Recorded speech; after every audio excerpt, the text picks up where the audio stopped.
got those now synthetic in both the 10 and the 12. We also did an M8 version with synthetic rope and the polished size fairway as well, so I've got that as well. So again, the CTI is the one where we put the contactors in. Introduced this at SEMA last year. The solenoid up here now has a contactor in it, contactor pack on the XP, and again, these units now have 100 foot of synthetic rope on it, along with a polished toss fairway with that as well.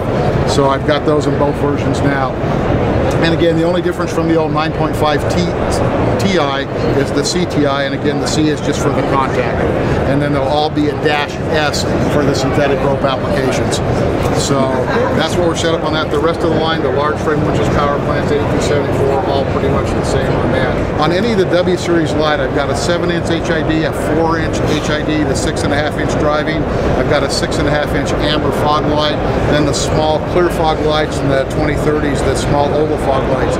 All of the W series setup is the lights. You got the wires out of the light that goes to a pod underneath the hood. From the pod to your electrical source or your battery, you've got another wire, and then we just use the little wireless remote going in, so you're not running any wires through the firewall. Everything is just set up to hook it up with Velcro, but just hit the button, you're good to go. So install time on these lights are really down to nothing. So you guys that are installing, really easy setup. You're not trying to come through the firewall and run things up and around. So it's a real nice setup on that. Of course, the standard SDBs, I love these lights here. They're really a nice, well put together light. But the really neat part about it is you turn them on with your power, you've got your driving light, you go to the mode switch, they go right into a spotlight. And these are just a really, really nice light as well. So, but again, standard in the line. We've had these for a number of years. The wireless are a couple of years old, but people are still learning about them. But it is really a neat setup, especially for somebody doing installs on it. So on top here, I've got one for the TJ. And what's unique about this, in the past, we've always had our bumpers where you have to add the plate kit to put the winch on. So you've got the cost of the bumper, the cost of the plate kit.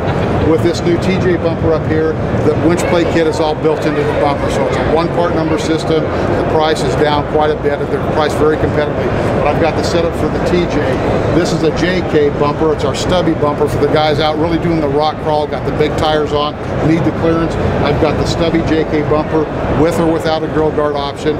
And again, the winch plate all built into the bumper, so everything bolts right on. So it's a one-part number system. Then I also, for the JKs, have our Elite Series, which is the full-width bumper, where the sides of it tie right into the fenders of the Jeep coming down. The winch plate is built into this as well, but it's all been lowered down. So if you're running a power plant, it'll drop it down below, give you more air surface on that grill area. A lot of people were concerned that the winch was blocking the grill. So this one sets the winch way down. But this bumper will accept any of our mid-frame winches, the power plant on, so there's a little bit more extra room in there. And again, this bumper available with or without the grill guard as well. Priced very competitively on this stuff. You're looking at some of these like $600, list price $400. So I mean, we're really, really competitive on these bumpers. We introduced something at SEMA. We're ready to ship at SEMA time. So we're moving forward with that.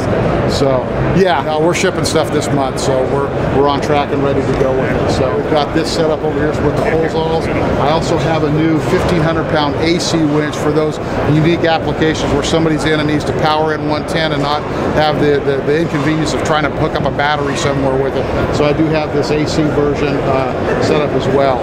Product here, which is our XT 1700s, again, synthetic rope and all this, and this is back to where it uses a strap, and we get people using this thing on some of the motorcycle touring vehicles and where they go into off stuff, but it's really set up where it will attach with this strap and a couple of hooks attached to an anchor point, and then come out and bring the front of your winch and run that off somewhere else. And as you slowly power up, the winch basically is just free floating. It's attached by straps on one end, the hook on the other end, and pull you out of whatever situation you might be in.